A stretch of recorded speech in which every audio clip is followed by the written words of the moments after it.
So some of the chats that you have inside of Claude may be more important than others.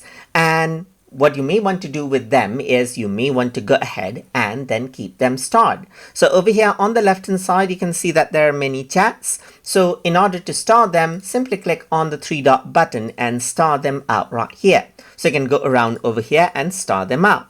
Once you do that, what happens is that they appear under the start section that you can go ahead and minimize out right here or expand to filter out the one that you want. Apart from that, you can even go ahead and unstar it to send it to the resend section again. And then some chats right here might be important while others may be useless. You may want to go ahead and delete them off.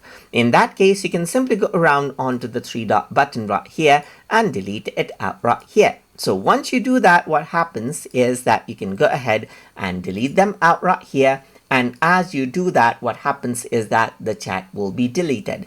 So that is basically how you can go ahead and then star out some chats while you delete out some chats as importance level that they have in Claude. So I hope you guys learn something as always. And as always, please like, comment, share, and subscribe